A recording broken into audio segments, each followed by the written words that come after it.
नमस्ते। आज हम एक ऐसी कहानी सुनेंगे पूनपुर गांव की, उस पुरानी हवेली की कहानी।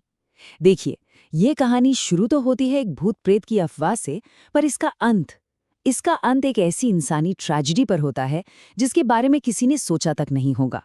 तो चलिए इस कहानी की हर परत को खोलते हैं और सच तक पहुंचते हैं। ये जो शब्द है ना, हे भैया, वहां कुछ है भैया, बस यहीं से शुरू होती है पूरी कहानी। ये शब्द हैं गांव वालों के उस डर के जो उस हवेली से जुड़ा हुआ था। सोच कर देखिए, रामू जैसा कोई आदमी गलती से उस हवेली के पास पहुंच जाता है और डर से कांपते हुए बस इतना ही कह पाता है। ये शब्द असल में उस हवेली के खौफ की पहली झलक हैं।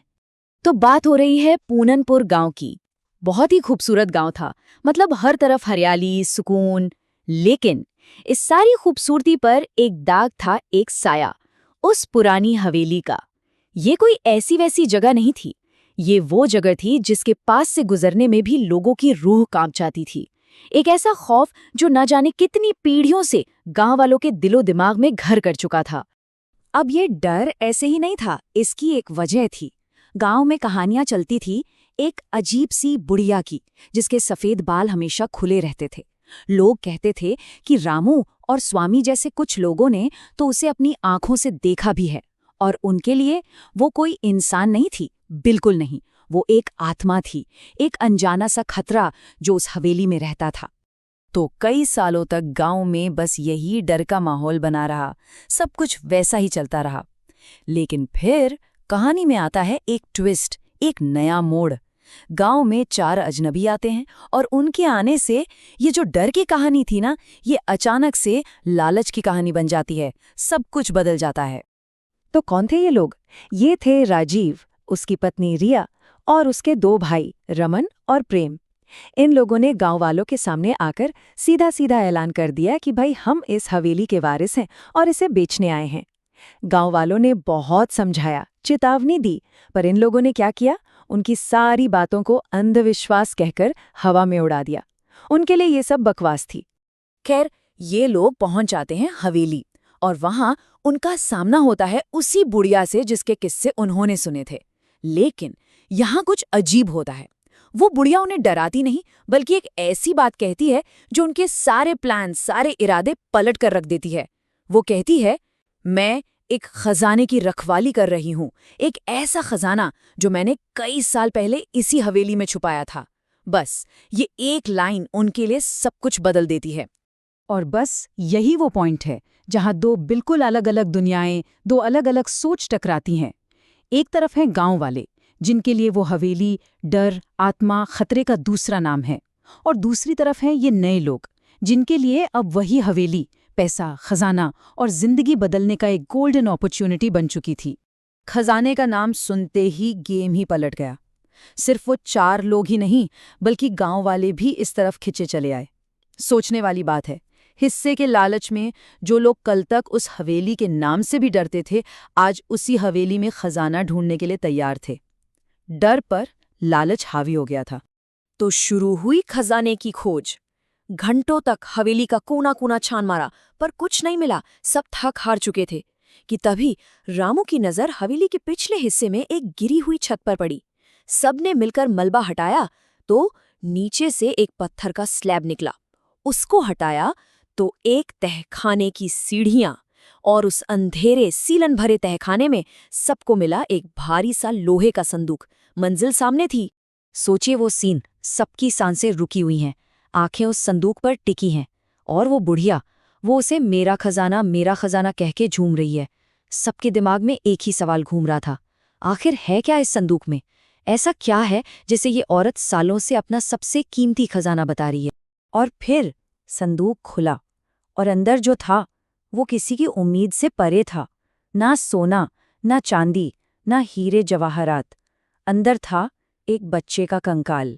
बस एक झटके में खजाने की सारी उम्मीद एक ऐसी हकीकत में बदल गई जिसने वहां खड़े हर एक इंसान की रूह तक को हिलाकर रख दिया।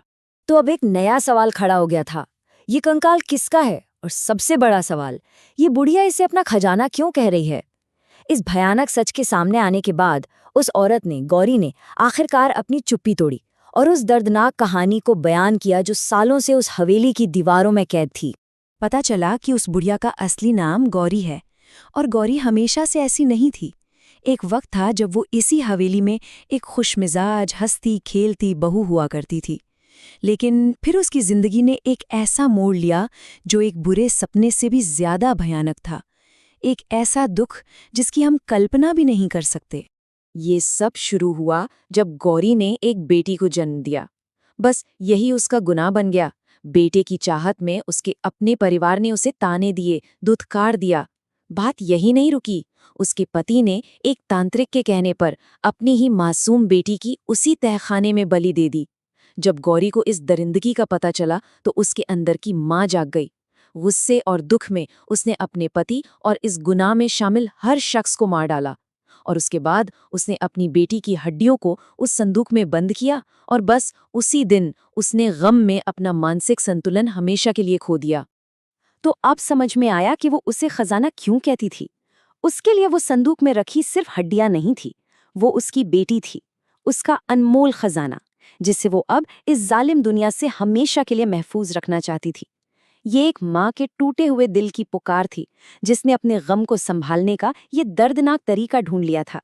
गौरी की कहानी सुनने के बाद सब कुछ बदल गया। जो कहानी भूत से शुरू होकर खजाने पर आई थी, अब वो इंसाफ और पश्चाताप की कहानी बन चुकी थी।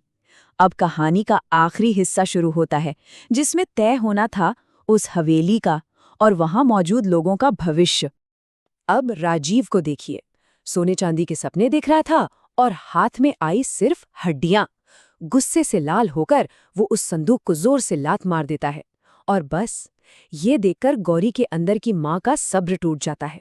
वो चीखती है, चिल्लाती है और अपने खजाने को इन लालची लोगों से बचाने के लिए जाल बिछाना शुरू कर देती है।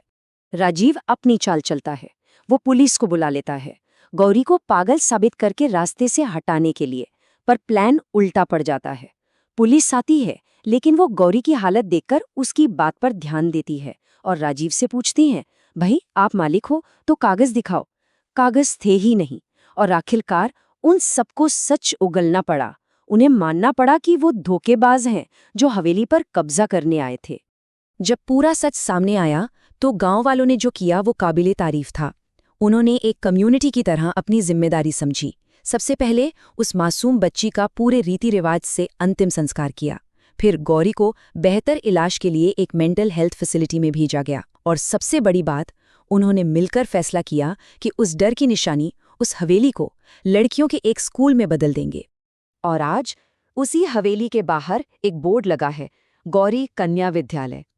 सोचिए, जो जगह कभी डर, लालच और एक माँ के न खत्म होने वाले दुख का सिंबल थी, आज वही जगह उम्मीद, शिक्षा और एक माँ को दी गई सबसे खूबसूरत श्रद्धांजलि बन चुकी है।